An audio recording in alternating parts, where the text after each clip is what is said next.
हाँ, तो मेरा नाम रोशन कुमार और मेरा चैनल का नाम आपको पता हो IIT बाइंड। IIT के लिए हम लोग मैथमेटिक्स चालू किए हैं। उसी में एक चीज मैं और ऐड कर रहा हूँ, 10th क्लास का ज्योमेट्री चालू कर रहा हूँ। इसको भी मैं सारा अपना चैनल पे डाल दे रहा हूँ, ठीक है। तो 10th का ज्योमेट्री में सबसे पहले हम लोग पढ़ रहे हैं बेटा ट्रायंगल्स।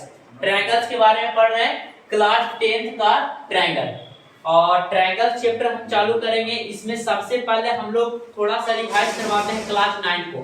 क्लास 9 में बेटा मैंने बताया था कैंग्रुएंसी के बारे में, कैंग्रुएंट फिगर। तो देखो कैंग्रुएंट फिगर के मतलब होता क्या है। कैंग्रुएंट फिगर के मतलब होता है कि दो ऐसा फिगर जो दोनों, एक तो दो फिगर देखने में एक जैसा लगना चाहिए।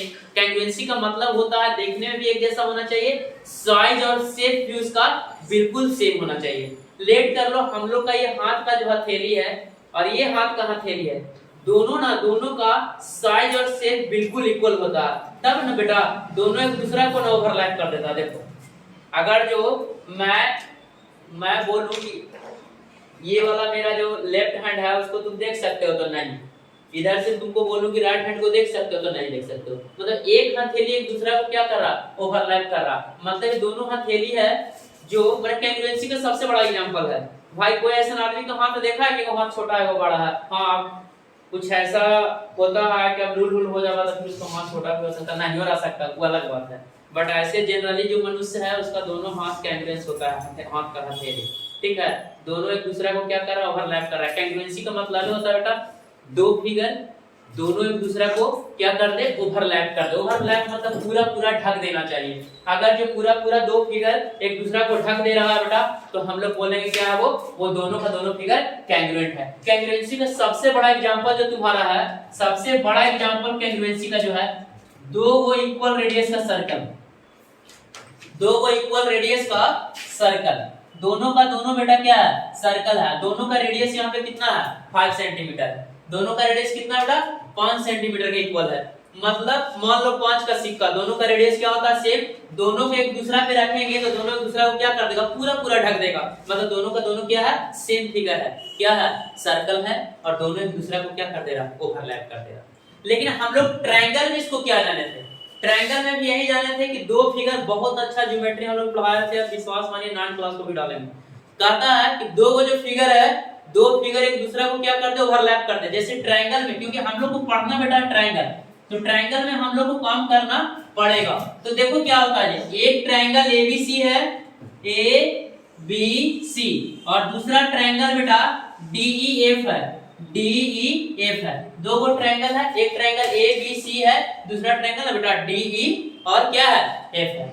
दोनों ट्रायंगल अगर जो कहते हैं हम लोग क्या कि एबीसी और डीईएफ दो गो ट्रायंगल अगर जो बेटा, और दोनों ट्रायंगल अगर कैंग्रुएंट है, ऐसे बोल दे triangle A B C congruent triangle D E F. बहुत छोटा में हम बताएंगे, बहुत आराम से हो जाएगा।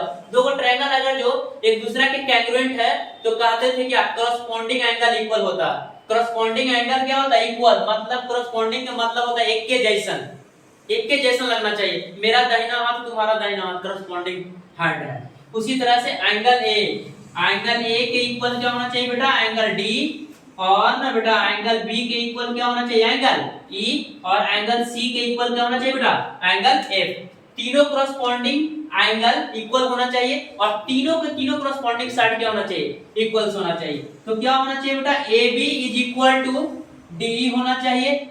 AB के करस्पॉन्डिंग DE है बेटा, BC के करस्पॉन्डिंग है बेटा EF है।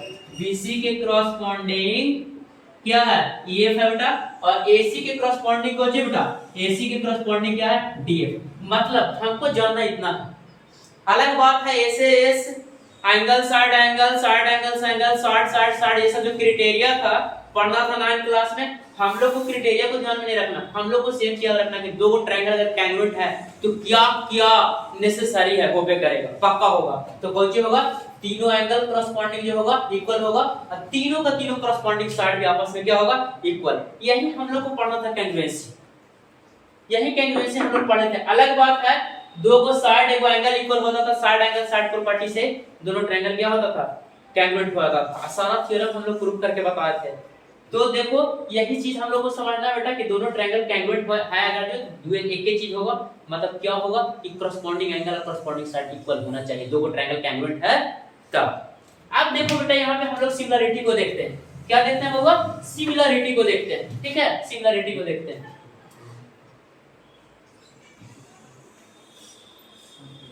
अब हम लोग सिमिलरिटी को देखते हैं ट्रायंगल के अंदर। सिमिलर का मतलब ही होता है बाबा, सिमिलर का मतलब होता है सिमिलर फिगर को हम लोग समझ।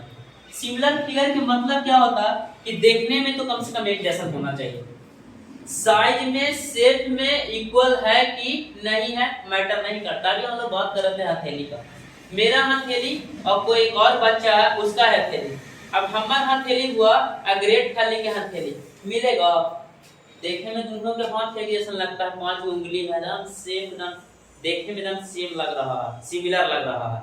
लेकिन खाली के हाथ हमारे हाथ पर पड़ेगा तो हमारा हाथ नजर नहीं आएगा, लेकिन हमारा हाथ खाली पे पड़ेगा तो पूरा का पूरा अगर हाथ लगभग नजर आएगा, क्योंकि उनके हैंड के सामने मेरा हैंड क्या है, नेगेटिव है। तो सिमिलर फिगर इसी को बोलते हैं कि भाई दो को फिगर एक ही जैसा होना चाहिए बेटा। दो फिगर क्या होना चाहिए? एक ही जैसा होना तो चाहिए दो को फिगर, बट क्या कोई जरूरी नहीं है ना उसका सारा प्रॉपर्टी क्या हो, इक्वल हो, लेकिन देखने में एक जैसा होना चाहिए। जैसे इसका भी एग्जांपल हम लोग सर्कल से ही लेते हैं। दो सर्कल है बेटा, एक 5 सेंटीमीटर रेडियस का और एक 10 सेंटीमीटर रेडियस का। अब 5 सेंटीमीटर रेडियस का सर्कल है, 10 सेंटीमीटर का रेडियस का सर्कल है। मैं इसको इस पे डालूंगा, इसको तो ओवरलैप कर देगा, बट ये इसको ओवरलैप नहीं कर पाएगा। तो ये क्या है? कैंग्रुएंट तो नहीं है, कैंग्रुएंट तो नहीं, बट सिमिलर है। देखने में दोनों क्या है? सर्कल सारा। इसका भी प्रॉपर्टी, इसका प्रॉपर्टी सारा सेम होगा कि भाई रेडियस क्या होगा, इक्वल होता है। रेड क्या होता है? सर्कल का डेफिनेशन जानते हैं, फिक्स पॉइंट से कांस्टेंट डिस्टेंस के अकॉर्डिंग लोकस ऑफ पॉइंट को हम लोग क्या बोलते हैं? सर्कल। एक चीज कांस्टेंट रहता है इसमें, रेडियस, और इसमें भी रेडियस कांस्टेंट होगा, प्रॉपर्टी सब सेम है, बट इसका रेडियस बड़ा है, इसका रेडियस छोटा, दोनों एक दूसरे को ओवरलैप नहीं कर पाएगा। इससे क्या निकला कि दुनिया का सारा कैंग्रुएंट फिगर ना, दुनिया का सारा कैंग्रुएंट फिगर जो है, जो क्या है? सिमिलर है, बट सारा सिमिलर फिगर कैंग्रुएंट। कोई दिक्कत? ये रिजल्ट हम लोग प्राप्त किए, बस इतना ही था।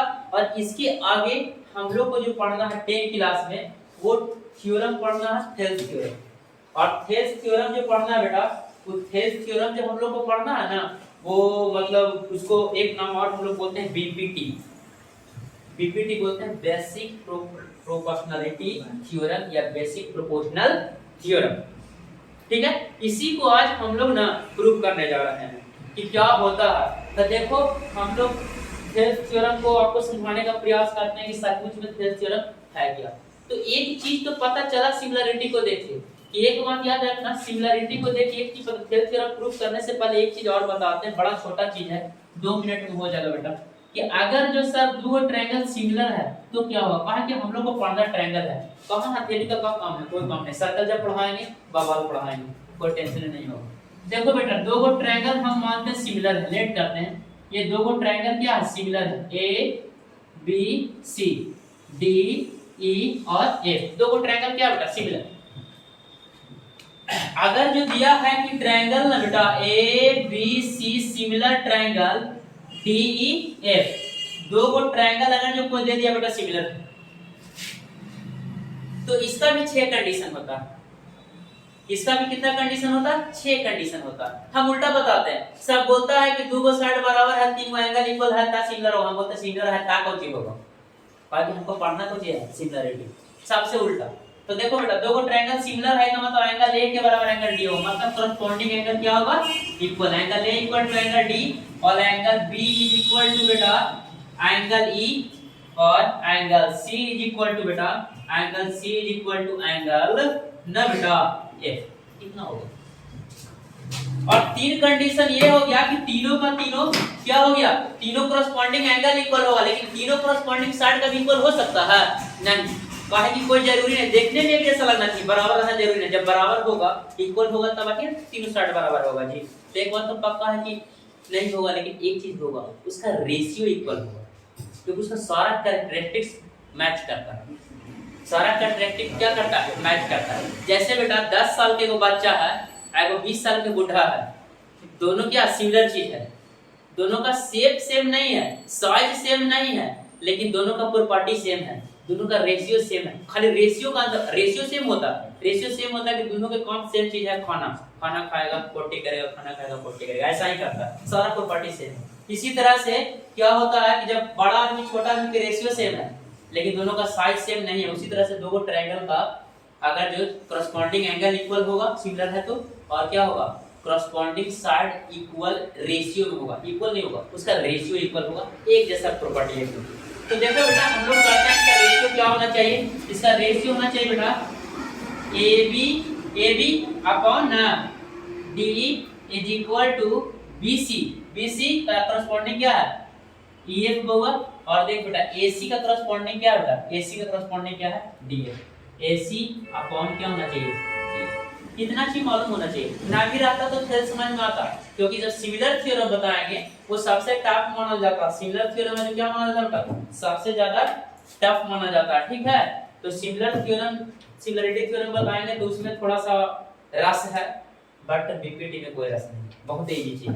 देखो अब हम लोग इसको काम करते हैं, देखो तो हम लोग सबसे पहले काम करते हैं बीपीटी थ्योरम को लिखने का। तो बीपीटी थ्योरम होता क्या है थेल्स थ्योरम।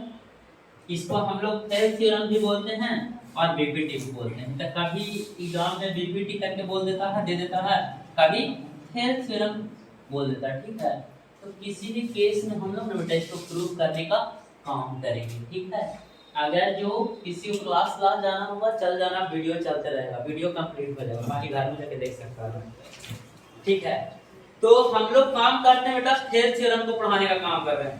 तो थेल्स थ्योरम को मैं सबसे पहले लिख दे रहा हूँ, ठीक है। लिखने में अच्छा ना लगता, ऑफलाइन में नहीं लिखता हूँ, ऐसे बोल कर लिखवा देता हूँ, लेकिन यहाँ पे लिखने पड़ेगा। कोई कोई बोलता है कि भाई किताब उताब न दीजिए, लिख दीजिए। अरे भाई बिना बुक के नॉलेज नहीं होता, बढ़िया से लिख देते हैं, ठीक है। लिख लीजिए, समझ में आ जाए। तो देखो सबसे पहला थ्योरम जो है बेटा, थ्योरम नंबर फर्स्ट, इसको बोलते हैं बीपीटी थ्योरम। बीपीटी थ्योरम बोलो, या फिर इसको कौन सी बोलते हो बेटा, Thales theorem. Thales theorem, Thales theorem, या बोलो बीपीटी, बीपीटी थ्योरम या थेल्स थ्योरम। तो जब हम लोग को पहला थ्योरम पढ़ना है, उसको सबसे पहले बीपीटी थ्योरम को समझना है क्या होता है। तो बोलता है कोई भी ट्रायंगल में, कहता है कोई ट्रायंगल में, यदि कोई ट्रायंगल में कोई भी साइड के पैरेलल, कोई एक साइड के पैरेलल अगर कोई लाइन सेगमेंट खींचा जाता है, तो जो वो लाइन सेगमेंट है अदर टू साइड को जिस दो पॉइंट पे इंटरसेक्ट करता है, वो दोनों पॉइंट ट्रायंगल के उन दोनों साइड को इक्वल रेशियो में डिवाइड करता है। यही है थेल्स थ्योरम, सिंपल चीज। यदि किसी भी ट्रायंगल में, यदि कोई मतलब इफ कोई भी ट्रायंगल है, उसमें कोई भी साइड के पैरेलल अगर कोई लाइन सेगमेंट खींचेंगे, तो ऑब्वियसली अगर टू साइड को क्या करेगा, इंटरसेक्ट करेगा। तो जो बोलता है दो साइड को इंटरसेक्ट करता है जिस पॉइंट पे, वह पॉइंट है ना जो ट्रायंगल को उन दोनों साइड को इक्वल रेशियो में डिवाइड करता है। तो देखो सबसे पहले थेल्स थ्योरम को हम लोग लिखते हैं बेटा, फिर समझाएंगे, आराम से हो जाएगा, आराम से हो जाएगा, ठीक है। देखो कहता है बेटा if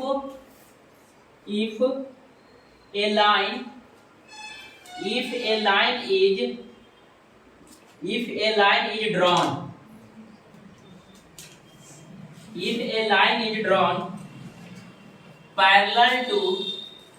parallel to one side of triangle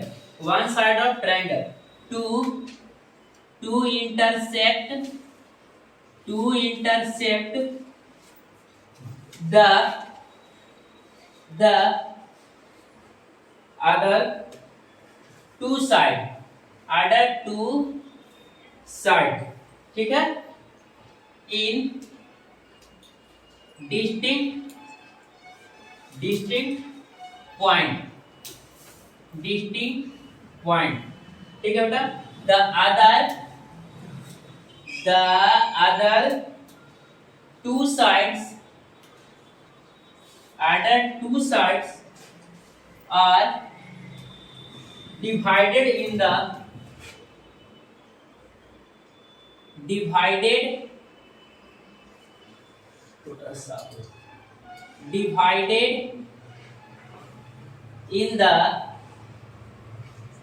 same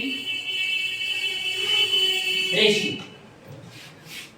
और बहुत इंपॉर्टेंट थ्योरम है, इसी को हम लोग शॉर्ट में बोलते हैं बीपी, बेसिक प्रोपोर्शनलिटी थ्योरम। तो बेटा अब हम लोग को कुछ नहीं करना है, हम लोग को क्या करना है, प्रूफ करना। हम लोग क्या करना है, प्रूफ करना। तो देखो क्या कहता है, if a line is drawn parallel to one side of triangle, मतलब बेटा वो ट्रायंगल हमको बनाना पड़ेगा। तो बनवाते हैं वो ट्रायंगल, होगा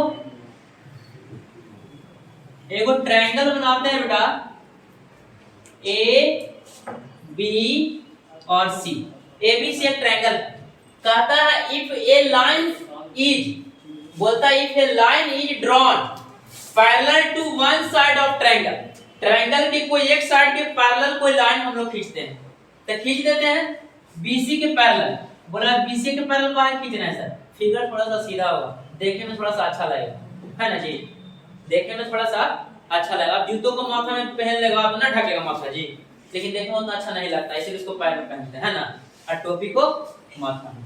तो देखो बेटा क्या है, डी बीसी के पैरेलल मैंने डी खींचा, समझना बहुत जरूरी है। कहता है क्या, if a line is drawn parallel to one side of triangle to intersect the other two side. ए भाई वाह, क्या किए, एगो साइड के पैरेलल डी लाइन खींचे, the other two side A B और ए सी को डी और ई पॉइंट पे कुछ किया, इंटरसेक्ट किया। तो कहते हैं पॉइंट व डी और पॉइंट व ई, ये दोनों है ना पॉइंट, ये साइड और ये साइड ए बी और ए सी को इक्वल रेशियो में डिवाइड करता है, बस यही है।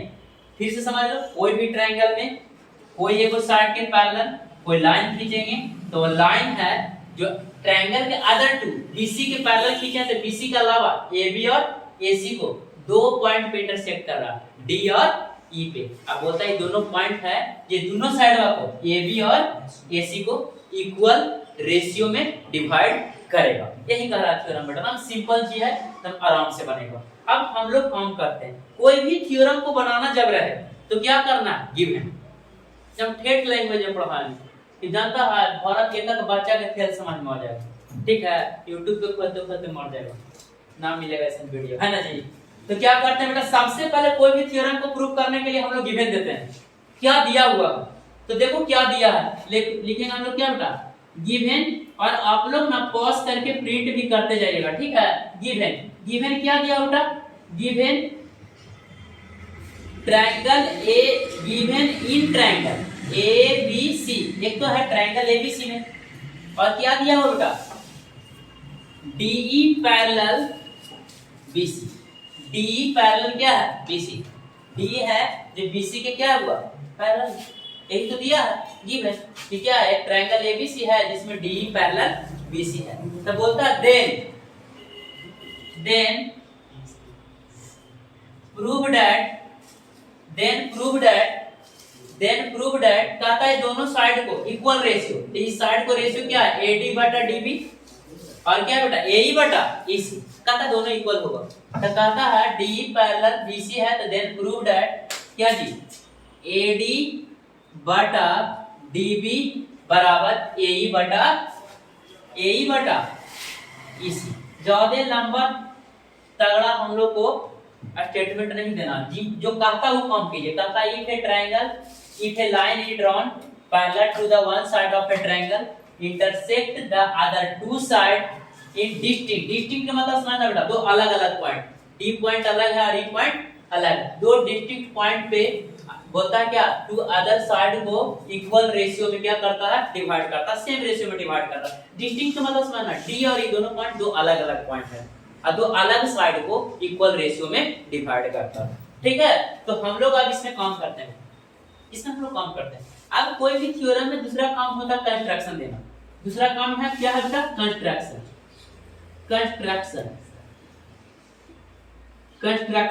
क्या देंगे कंस्ट्रक्शन। तो बोला नहीं सर कोई कंस्ट्रक्शन आप डाल दीजिए, कुछ मन में होगा तो डाल देंगे। तो बोले नहीं, 5 मिनट इंतजार करो, इतना दिन से नहीं जानता है कि पीपीटी में कंस्ट्रक्शन को हटाया, तो 5 मिनट इंतजार कीजिए, पूरा पार पता चल जाता है ना जी। तो हम लोग क्या करते हैं बेटा, कंस्ट्रक्शन डालते हैं। कंस्ट्रक्शन में क्या डालते हैं, देखो डी से DM नॉर्मल डाल दिए, AC पे नॉर्मल डालेगा, और क्या E से EN है ना, ई से E N M N, D से डीएम इस पे नॉर्मल डाले, आई से ई एन इस पे नॉर्मल डाले, है ना। कुछ भी दे सकता है, एल एम भी लोग देता है ना। इसको एल दे दो, ज्यादा अच्छा रहेगा। एल दे दो, पहला साइड पे एल नॉर्मल डाला गया, दूसरा साइड पे एम नॉर्मल डाला गया। तब बोलेगा कि ये सर आप काहे नॉर्मल डाले, काहे डाले नॉर्मल। तो हम बोलेंगे इतना दिन से नहीं जानता, थोड़ा सा रुको, है ना। फिर क्या करेंगे बेटा, ज्वाइन करेंगे। ज्वाइन करेंगे किसको, डीसी और बी को क्या करते हैं, ज्वाइन करते हैं। जो कंट्रैक्शन है मैंने काम किया वो यहाँ पे लिख देंगे, ठीक है। तो कंट्रैक्शन में क्या किया बेटा, कंट्रैक्शन में क्या किए, ईएन परपेंडिकुलर क्या बेटा, एडी नहीं बोलूंगा मैं, पूरा एबी बोलूंगा, क्योंकि मेरे को एडी नहीं चाहिए, एडी भी चाहिए और डीबी भी चाहिए। तो मैं पूरा क्या कर रहा हूँ, एडी और डीबी पूरा एबी पे ना है जी, इसलिए मैं नॉर्मल पूरा एबी लाइन पे डाल रहा हूँ। इस चीज को मैं अभी समझाता हूँ। ईएल परपेंडिकुलर जो है बेटा, ईएल परपेंडिकुलर क्या है, एबी। ईएल है जो एबी पे क्या है, नॉर्मल, एंड क्या बेटा, डीएम परपेंडिकुलर टू क्या बेटा, एसी, एसी, एसी पे नॉर्मल, डीएम पूरा एसी पे नॉर्मल। अब इस बात को थोड़ा सा बगल में समझ जाइए। अगर जो कोई ट्रायंगल है बेटा एबीसी, ठीक है, एबीसी, और मैंने यहाँ पे नॉर्मल डाला एडी, एडी नॉर्मल में डालूंगा तो पूरा बीसी लाइन के लिए नॉर्मल होगा, ठीक है। इसमें हो सकता है तुम कंट्रैक्ट करके कोई और ट्रायंगल बना दो, ठीक है, जितना भी ट्रायंगल डाल दो, लेकिन बीसी के लिए नॉर्मल एडी होगा ही होगा, ठीक है। तो ये बात को हम लोग समझ गए बेटा। या तो फिर ऐसे करते हैं हम लोग, कोई ट्रायंगल ऐसा है, कुछ ऐसा है, इसके लिए मैं नॉर्मल कहीं अलग से भी डालूंगा तो फिर क्या होगा, वो पूरा लाइन के लिए नॉर्मल होगा, याद रखना। कोई भी ट्रायंगल, अगर जो मैं पूरा एबी पे, अगर जो भाई देखो बेटा, एबी क्या है, स्ट्रेट लाइन, और कोई भी स्ट्रेट लाइन पे मेरा हक है, कोई पॉइंट से नॉर्मल डाल सकते हैं, यहाँ से भी डाल सकते हैं, यहाँ से भी डाल सकते हैं, यहाँ से भी डाल सकते हैं, जहाँ डाल सकते, लेकिन पूरा लाइन के लिए क्या होगा, नॉर्मल होगा। कोई दिक्कत है? और थोड़ा सा यही कॉन्सेप्ट था, बस समझ में आ जाएगा तो आराम से आ जाएगा। अब बोला कंट्रैक्शन, कंट्रैक्शन कर लिया बेटा। अब करना क्या है, प्रूफ। अब क्या करना, प्रूफ, क्योंकि मेरे को किसी भी हाल में चाहिए एडी और बीडी। तो एडी को सेपरेट अलग करना है, बीडी को सेपरेट अलग करना है। इसके लिए मैं किसका यूज लूंगा, ट्रायंगल का यूज करूंगा। और ट्रायंगल में किसका यूज करूंगा बेटा, एरिया का यूज करूंगा। किसका यूज करूंगा, एरिया।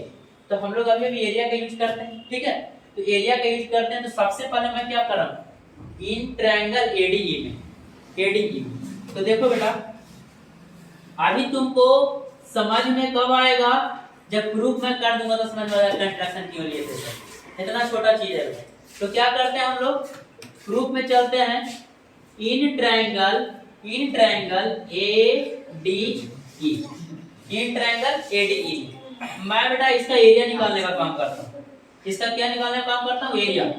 एरिया ऑफ ट्रायंगल ना बेटा, A D E, A D का area, area of triangle A D निकालते हैं। तो area of triangle A D क्या होना चाहिए, ट्रायंगल का एरिया क्या होता है, 1/2 इनटू बेस इनटू हाइट होता है। तो मैं इसमें बेस मान रहा हूँ 1/2 एडी को, क्योंकि मेरे को एडी चाहिए। तो मैं ना बेटा एडी को ना बेस मान लिया, और एडी पे नॉर्मल क्या है, ईएल नॉर्मल है ना जी। एडी पे थोड़ा एबी पे भी है, एडी पे भी है, एबी पे तो एडी पे नहीं हो क्या, क्योंकि एडी एबी का ही पार्ट है, ठीक है। तो क्या किया बेटा, ई एल नॉर्मल डाल दिया। मैंने एडी को इंक्लूड कर दिया, क्योंकि मेरे को ईएल वीएल चाहिए नहीं, ईएल कटेगा ही कटेगा, मेरे को मालूम है बाकी बात प्रूफ करना एडी बटा डीबी, बट एडी चाहिए था, एडी को हम डाल दिए, ठीक है। 2-3 मिनट के अंदर आपको पता चल जाएगा कि काहे हम ऐसा कंस्ट्रक्शन किए, ठीक है बेटा। अब देखो नाउ बेटा ट्रायंगल किस में चलते हैं, डीबीई में चलते हैं। तुमको मन होगा तो डीबीसी में भी चल सकते हो, कोई दिक्कत तुमको नहीं है।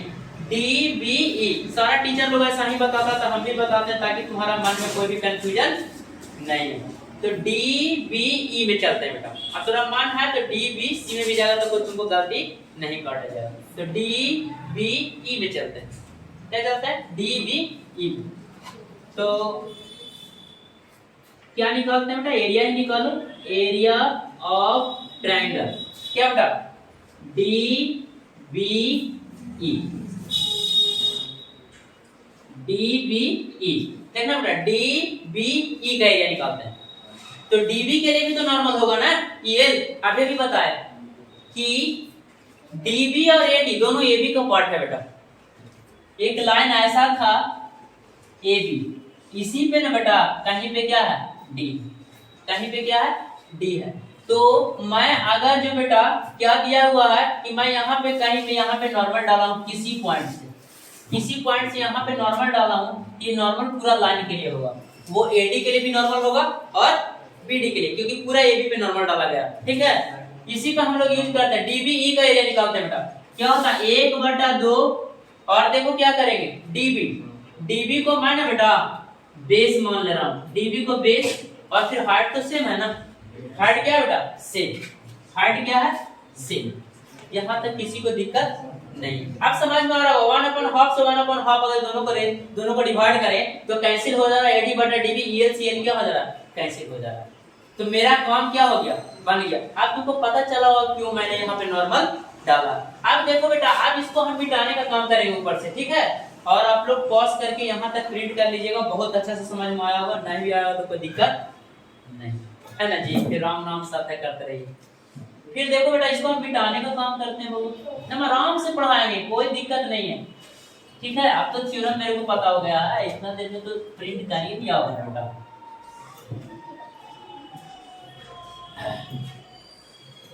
फिगर को रहने देते हैं, फिगर को क्या करते हैं बेटा रहने देते हैं, बहुत ज्यादा ले रहा है, मीट क्यों नहीं रहा। चलो दूसरा वाला मार्क कर दो।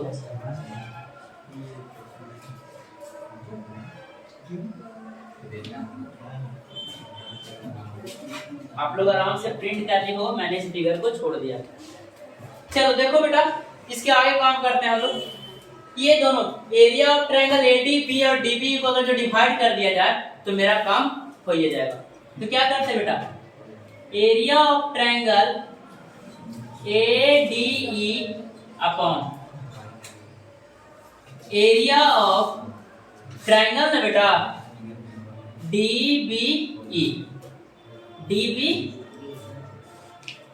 और DBC को भी लेंगे तो कोई दिक्कत नहीं होगी, क्योंकि दोनों का तो आधार DB है।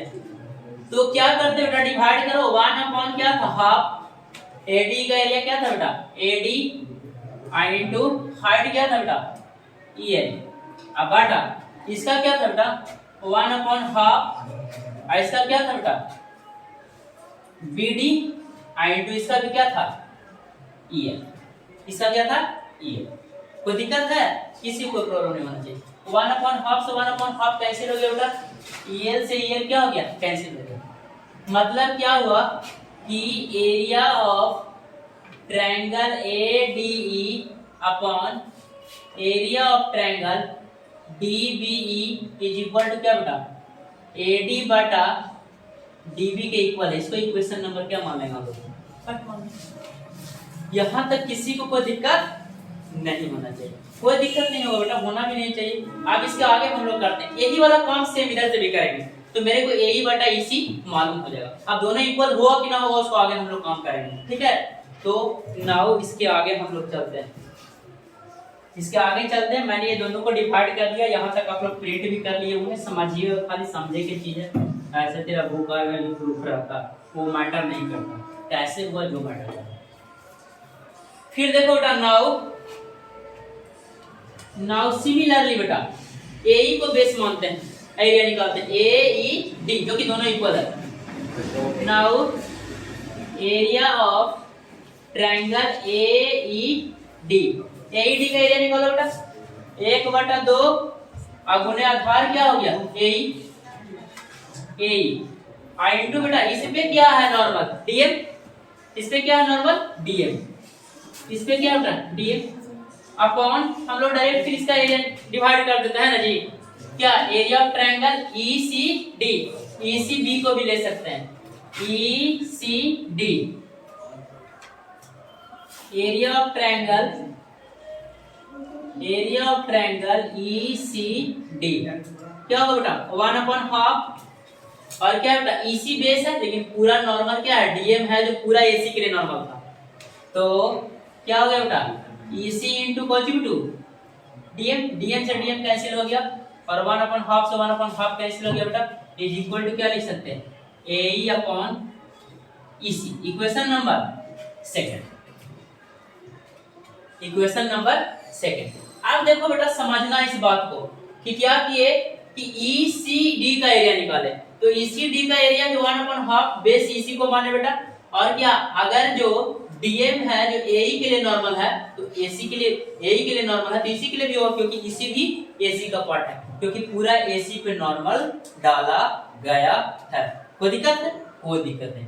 अब इसके आगे हम लोग क्या करते हैं काम करते हैं दोनों। देखो अगर जो एडी बटा डीबी इक्वल टू एई बटा ईसी आ जाए तो मेरा काम हो जाएगा, मेरा काम हो जाएगा। दो तरीका से किया जा सकता है, बट देखो कंफ्यूजन वाला तरीका हम नहीं डालते हैं। देखो एडीई बेटा, एडीई और एईडी दोनों सेम ट्रायंगल है, एडीई और एईडी दोनों क्या है सेम ट्रायंगल है। दोनों इक्वेशंस का फर्स्ट और सेकंड का न्यूमरेटर क्या है इक्वल है, लेकिन डिनोमिनेटर के बारे में सोचते हैं बेटा क्या है डिनोमिनेटर में। डिनोमिनेटर में क्या यहाँ पे देखना बेटा, यहाँ पे है ट्रायंगल डीबीई, डीबीई, यहाँ पे है बेटा ट्रायंगल ईसीडी, ईसीडी। ये दोनों ट्रायंगल जो है सेम बेस, दोनों ट्रायंगल सेम बेस डी पे बना। देखो देखना बेटा बी डी ई या डी बी ई है ना जी, D B E D base पे बना हुआ है, और फिर क्या बेटा ई सी डी भी डी बेस पे बना हुआ, और सेम पैरेलल लाइन डी और बीसी के बीच में बना हुआ। 9th क्लास में हम लोग पढ़े थे कि सेम पैरेलल लाइन के बीच में और सेम कह सकता है कि क्या सेम बेस पे और सेम पैरेलल लाइन के बीच में जो बना ट्रायंगल होता है वो क्या होता है आपस में इक्वल। कुछ इस तरह का फिगर आया होगा, याद करो ऐसा बेटा, ऐसा ऐसा सर्कल में भी मूव किए थे ऐसा कि अगर जो डी अगर जो सेम है, मान ले डी सेम है, यहाँ पे ए है और यहाँ पे क्या बेटा बी है, अगर जो सेम बेस है और parallel line same parallel line same base के बेस पे बना एंगल जो है तो क्या होगा आपस में पैरेलल होगा। ये लोग हम लोग 9th क्लास में इसमें चीज पढ़े हैं कि क्या बेटा सेम पैरेलल लाइन और सेम बेस पर बना, सेम पैरेलल लाइन के बीच और सेम बेस पर बना एंगल जो ट्रायंगल जो होता है वो क्या होता है दोनों क्या होता है इक्वल एरिया का होता है, इक्वल होता है। इक्वल माने क्या उसका एरिया भी क्या होगा इक्वल हो, ट्रायंगल इक्वल उसका एरिया भी क्या होगा इक्वल हो। तो इस लाइन को हम लोग बेटा एक बड़ा सुंदर लाइन है उसको क्या करते हैं लिखिए देते हैं, है ना, लिख दो या तुम लोग लिख ले भी सकता लिखिए दो, है ना, लिख लेना। कहता नाउ ट्रायंगल क्या बेटा बी क्या लिखते हैं डीबीई, डीबीई एंड ट्रायंगल बेटा ईसीडी, ट्रायंगल ईसीडी, ट्रायंगल क्या बेटा ECD being on same base क्या बेटा सेम बेस क्या डी एंड सेम बिटवीन लिख दिया same base D and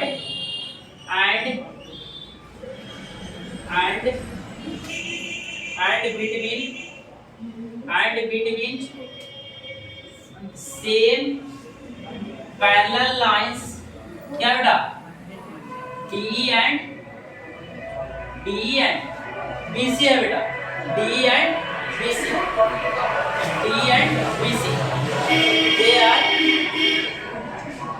they are क्या होता है बेटा इक्वल होता है, they are equal। तो क्या होता है सेम पैरेलल लाइन क्या होता है डी और बीसी के बीच में ही दोनों ट्रायंगल बना डीबीई और डीईसी, दोनों सेम पैरेलल लाइन और सेम बेस पे बना ट्रायंगल है, दोनों क्या होगा इक्वल होगा। तो क्या होना चाहिए बेटा एरिया ऑफ ट्रायंगल देखना बेटा डीबीई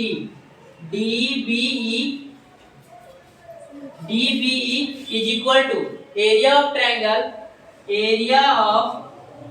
ना बेटा ईसीडी, ये दोनों क्या होना चाहिए आपस में इक्वल होना चाहिए, दोनों क्या होना चाहिए बेटा आपस में इक्वल होना चाहिए।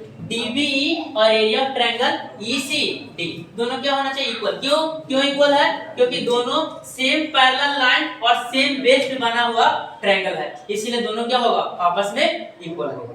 इक्वल हो गया बेटा। अब मेरा कहानी में मजा आ जाएगा। इक्वेशन नंबर इसको क्या मानते हैं? थर्ड मान लेते हैं। इसको इक्वेशन नंबर क्या मानते हैं बेटा? थर्ड मान लेते हैं। अब आप लोग पॉज करके वीडियो को यहाँ तक प्रिंट कर सकते हैं। यहाँ तक अगर जो प्रिंट कर लीजिएगा तो सारा काम हो ही जाएगा। अब काम हो चुका है बेटा। अब देखो DBE और ECD क्या इक्वल, दोनों का न्यूमरेटर तो प्लस इक्वल है ही था और डिनोमिनेटर भी क्या हो गया आपस में इक्वल हो गया। तो दोनों का LHS इक्वल है अगर जो, तो RHS भी क्या होना चाहिए इक्वल। डायरेक्ट मैं कर सकता हूँ लेकिन मैं ऐसा करूंगा नहीं, ठीक है। मैं अच्छा से कर दे रहा हूँ। देखो बेटा इसके आगे हम लोग थोड़ा सा एक लाइन और मिटाते हैं, है ना, तो बन जाएगा। देखिए अभी प्रिंट नहीं करना, हम लोग पढ़ाई के फॉर्मेट को खाली चेंज किए हैं, ठीक है। लिखे की करेगा यूट्यूब पे खोलना तुरंत देख लेगा, उतना देखो करेगा कम से कम उतना बड़ी तुम लोग, है ना। तो देखो बेटा आगे हम लोग करते हैं इसको। ऊपर लगता है बोर्डे खराब हो गया, नहीं करता।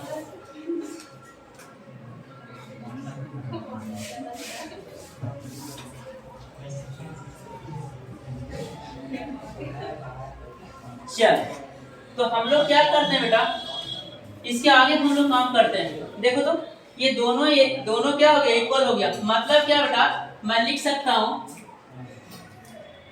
Area of triangle ADE, area of triangle ADE और बटा क्या बेटा एरिया ऑफ ट्रायंगल ECD। ये दोनों का जो रेशियो है देखना बेटा, AED और ECD का जो रेशियो है किसके इक्वल होना चाहिए बेटा। मैं यहाँ पे रख सकता हूँ, देखो एरिया ऑफ ट्रायंगल AED तो इक्वल है, एरिया ऑफ ट्रायंगल AED को लिख सकता हूँ ADE बेटा। देखो तो ADE और AED को नहीं लिख सकते, ADE दोनों को ADE में लिख दिया। अच्छा अब बाटा क्या बेटा ECD जो है बेटा, ECD जो है किसका इक्वल है ECD है जो DB के क्या है इक्वल। तो जहां पे ECD है, जहां पे DB था वहां पे ECD भी लिख सकते हैं। तो देखो ECD ADE न था बेटा, AED था, सॉरी गलती कर दी। यहाँ पे हमको लिखना चाहिए था क्या DBE, और मैं ECD के भी जगह पर क्या लिख सकता हूँ बेटा DBE। अब देखो दोनों का LHS इक्वल हो गया जी, दोनों का LHS क्या हो गया, दोनों इक्वल ADE और ADE इक्वल है, DBE और DBC इक्वल है। तो दोनों इक्वेशंस का क्या है LHS क्या है इक्वल है, तो RHS भी क्या होना चाहिए इक्वल होना चाहिए। अब देखो ADE बटा DBE और ADE बटा DB, क्योंकि AED दोनों क्या है इक्वल है, तो मैं लिख सकता हूँ क्या बेटा AD, तो इसके RHS में क्या था AD, अब बटा क्या था बेटा DB, इसके RHS में क्या था AE, अब बटा क्या बेटा EC। और इस तरह से क्या हो गया हम लोग का प्रूफ हो गया, क्योंकि दोनों एरिया दोनों का डिनोमिनेटर सेम हो गया। न्यूमरेटर क्या था आपस में इक्वल था, तो क्या हो गया आराम से हम लोग इसको समझ में आ गया। AED और ECD का जो रेशियो था वो क्या था AE बटा EC, और इसका रेशियो क्या था AD बटा DB।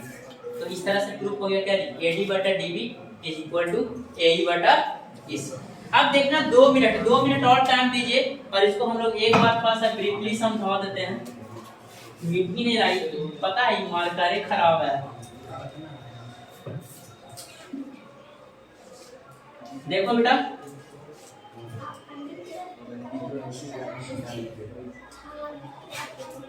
देखिए मैं यहाँ जो काम किया उसको समझना। ADE अब बटा DBE था, और यहाँ पे लिख सकते थे AED भी लिख सकते थे, या AED या AD, ठीक है बेटा। और DBE देखना बेटा DBE को लिख सकते थे क्या ECD लिख सकते थे, ECD के बराबर है।